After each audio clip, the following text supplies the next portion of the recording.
इस वक्त हम मौजूद हैं शहीद हसन खां मेवाती मेडिकल कॉलेज में और यहाँ पे जो सुविधाओं का अभाव है, दवाइयाँ गायब हैं। 10-10 रुपए की दवाइयाँ उपलब्ध नहीं है मेडिकल कॉलेज में। इतना बड़ा इदारा ये वैसे ही नहीं खोला गया था।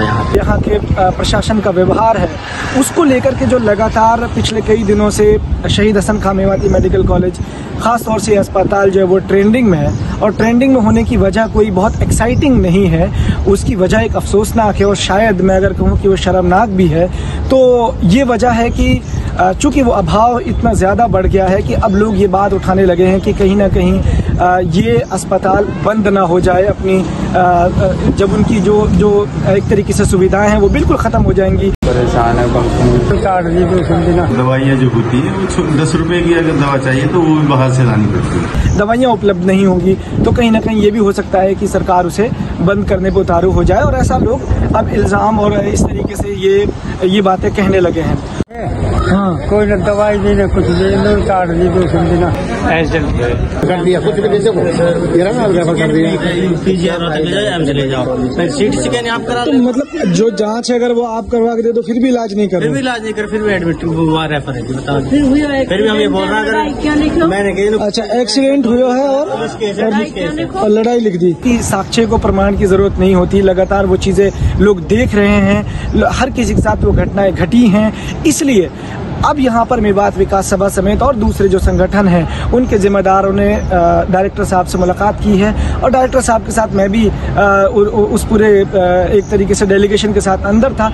समय भाई, आज शहीद हसन खां मेवाती मेडिकल कॉलेज में जो सुविधाओं का अभाव है उसको लेकर के डायरेक्टर साहब से मेवात विकास सभा और आप लोग ने मिलकर बातचीत की है, क्या नतीजा निकला और क्या बातचीत हुई? देखिए, आज 10 जून को अकस्मात ही मीटिंग नहीं की है डायरेक्टर साहब से। पिछले 10 दिन स्टिंग ऑपरेशन चलाया है सभा के साथियों ने भी और सामाजिक संगठनों के लोगों ने भी, और जो कमियां खामियां मेडिकल कॉलेज में देखने को मिली उनको ध्यान में रखकर कॉल किया है समाज के लोगों को और उसके बाद में डायरेक्टर साहब से मिले। पहली बार भी नहीं मिले हैं, आज ये तीसरी चौथी बार मुलाकात की डायरेक्टर साहब को और डीपली उनको बताया है कि यहाँ से दवाइयाँ गायब हैं। 10-10 रुपए की दवाइयाँ उपलब्ध नहीं है मेडिकल कॉलेज में। इतना बड़ा इदारा ये वैसे ही नहीं खोला गया था। यहाँ पे बहुत बड़े संघर्ष के बावजूद यहाँ खोला गया और आज ये बर्बाद होने के कगार पर है। जो बातचीत हुई यकीनन मैं कह सकता हूँ कि सभा ने और यहाँ पे जो लोग थे जो प्रतिनिधित्व कर रहे थे उन्होंने अपनी बातें तमाम रखी,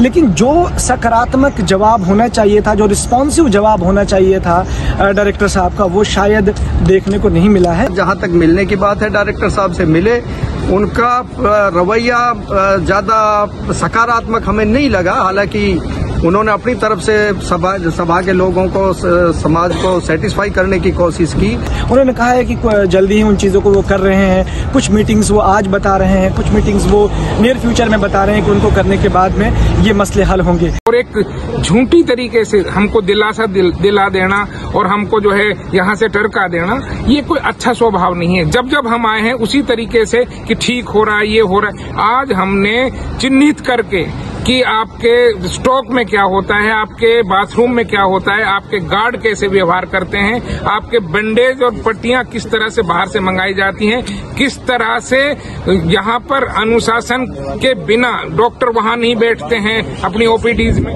तो ये सब अगर हमने चिन्हित करके बाकायदे सबूत के साथ बताएं फिर तो कार्रवाई होनी चाहिए। तो अल्ट्रासाउंड की मशीन कई सालों से बंद है, उसका यहाँ मौजूद है टेम्परेरी भी, हाँ मशीन है, लेकिन रेडियोग्राफर कह लीजिए या संचार उसका चलाने वाला कह लीजिए, वो एक बहाना है इनके पास कि वो हमारे पास है। That is not responsibility of public. वो इनकी जिम्मेवारी है कि वो उसका अरेंज करें। मशीन जो एक्सरा मशीन है वो नई मशीन आई हुई है और एक मशीन पे लाइन लगी हुई होती है, वहाँ एक घंटे तक एक पेशेंट को इंतजार करना पड़ रहा है। ये बहुत गलत हो रहा है। दूसरी मशीन को आज तक चालू नहीं कर पाए हैं।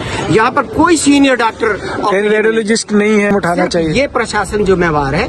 सीनियर डॉक्टर्स यहाँ हैं, जब अगर अल्टरनेट है इनके पास तो अल्टरनेट दूसरा बिठा दे, लेकिन सीनियर डॉक्टर्स यहाँ अवेलेबल नहीं होते, इमरजेंसी में ही नहीं होते, और तो बाकी तो अलग होते। स्कैन को ये एक लॉ उस पे दे सकते हैं, एग्रीमेंट पे दे सकते हैं, तो उसको भी एग्रीमेंट पे लाया जा सकता है। लेकिन इन्होंने ये प्रयास नहीं किया है डायरेक्टर साहब ने। हमने जो मुख्यमंत्री को पत्र लिखा उसको ये बताया कि आपने हमने ये कमी थी, मुख्यमंत्री को लिखा, आपके कहने पे लिखा, आपने जब मुख्यमंत्री को उसका जवाब दिया है वो दूसरे तरीके से दिया है।